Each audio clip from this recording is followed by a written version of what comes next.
Becky Lynch winning the Women's Royal Rumble is a case study and a simple lesson for WWE. Predictable can be a good thing. Lynch's hot streak that started 6 or so months ago made it seem like she was headed toward a possible main event slot at WrestleMania 35, not one of 3 main events, either. This means going on last against someone like Ronda Rousey or Charlotte Flair, if not both in what seems like an obvious match. Put it in basketball terms, a layup. WWE didn't miss one Sunday night, though it got a little overly complicated trying to swerve fans anyway. Lynch dropped her title bout to Asuka earlier in the night, which was a good outcome for all involved because Asuka herself deserves the run she's finally getting after mostly going misused since coming to the main roster. Later, Lynch didn't seem like an entrant until Lana went down with an injury on her way to the ring and it was Becky who wound up getting the nod at No. 30.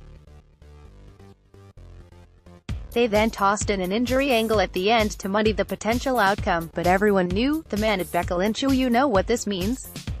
Nia Jax further injuring Lana backfired at the hands of Lynch. And Becky getting some revenge on Jax for the real-life injury inflicted months earlier worked, too. Props for making it entertaining and fitting at least, right? Lynch rose to stardom when she organically won over crowds in a way we haven't really seen since Daniel Bryan's run to the memorable WrestleMania main event.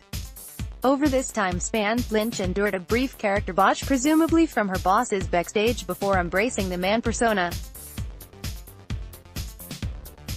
More impressively, she fought through the literally broken face suffered at the hands of Jax, which ruined an anticipated match and put her entire push in danger. Yet through it all, Lynch somehow managed to maintain her status as the hottest property in WWE, which if we're being honest, was always the biggest hurdle.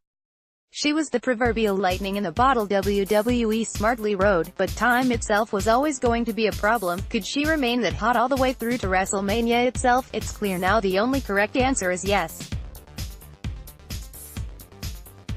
And from here, predictable is a good thing again. Lynch is going to gun for Rousey.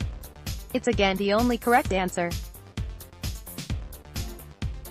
WWE clearly wants Rousey in the main event if they pull the trigger on it, and rather than force something with Charlotte Flair or otherwise, they have the most organic matchup possible. Lynch's ascension to the top makes the first ever women's main event one that walks the casual hardcore fan tightrope perfectly.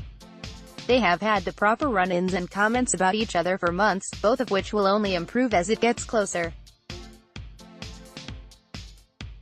And from a send-off standpoint, the actual winner is hard to predict. Does Rousey walk out the champion? Does Lynch get one final reward for her organic rise, and a title win that would still register as a surprise despite everything that has happened? Maybe that's the beauty of it, as the stars don't usually align like this. The brass in WWE has promised change, and while fans have seen flashes of it, Raw still has a mostly absent top champion and a hole in the men's roster at the top. Bringing back a part-timer or two for massive Mania slots would only go against the promises made, nor solve long-term problems. Lucky for those decision-makers, staying the course with Lynch solves quite a few problems. Predictable works and doesn't leave many fans upset in rare scenarios like this, for good reason, and perhaps this glosses over the biggest point of all: Lynch has earned every bit of it. She's forced her way into the main event scene, made the predictable and brawling, edge-of-seat material in a way maybe only she can, and the reward, as it should be, is a Royal Rumble win and perhaps the first ever Women's Mania main event.